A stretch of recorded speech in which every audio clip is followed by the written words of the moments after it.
Goeie. Elke keer wie overal van roze sneeuwen.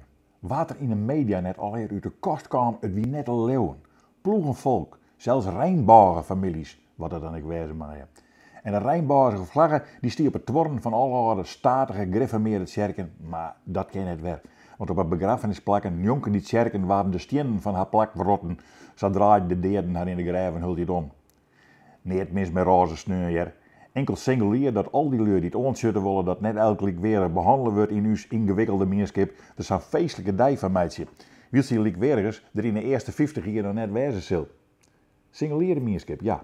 We zoenen dijstig gaan kennen over hoezen, klimaat, corona, stikstof, zwaar onderwijs, jild en eindschroef er over hamatten.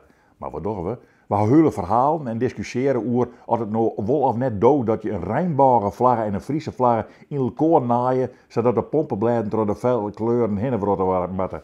En dan is dat ik nog echt onnozel, want Friesen die willen uiteindelijk helemaal net likwerig worden. Die bent toch beter als alle andere mensen.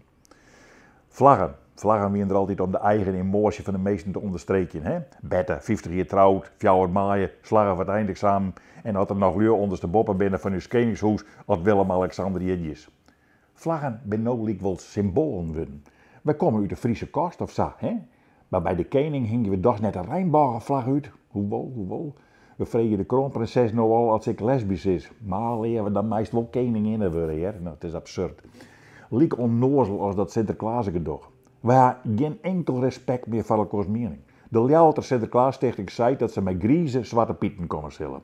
Dan komen de extremisten dat ze dat net accepteren. Binnen de seconde blaast Otto van der Gaalien alweer dat zien Ljouwert net in de sek of kostgroep van die extremisten en roept de blokkeervriezen alweer op.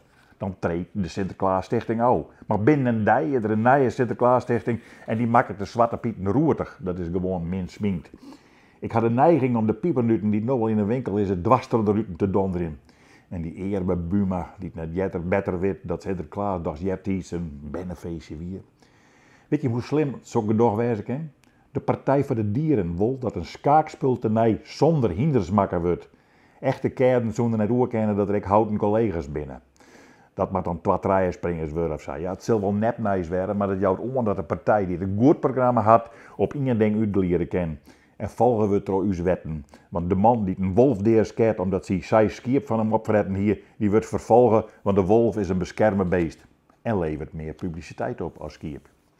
Alles wat zijn wordt voortdurend weer onderuit hellen. Een rapport van deskundigen zei dat Halvert ons zee net ken, want dan moet je alle dagen baggerje. Dan had die deskundigen geen weet van het vaarwerk van die fjouwer Halverter man, die het nog ik weer dadelijk stiepen krijgen van elke die in de eerste met haar meegingen is. En nou net werd de bekzet worden wel dat ze ongelijk had. Maar ja, baggerje smiet een soort werk op, dan maakt dat dan maar. En vlakbij Halvert, daar leidt de naad. Daar was het nog scheef in het waardboren, een gos. Elke keer protesteren, maar ministers in het kabinet Rutte die bent doof.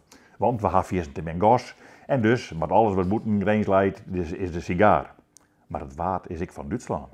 En deelstaat Neder-Saxen zei dat ze uit nog in net onder het waard komen stellen met gasborings. De actievierders vinden, zodat ze daarmee een argument zien daarnaast hebben. Dat het waard internationaal is.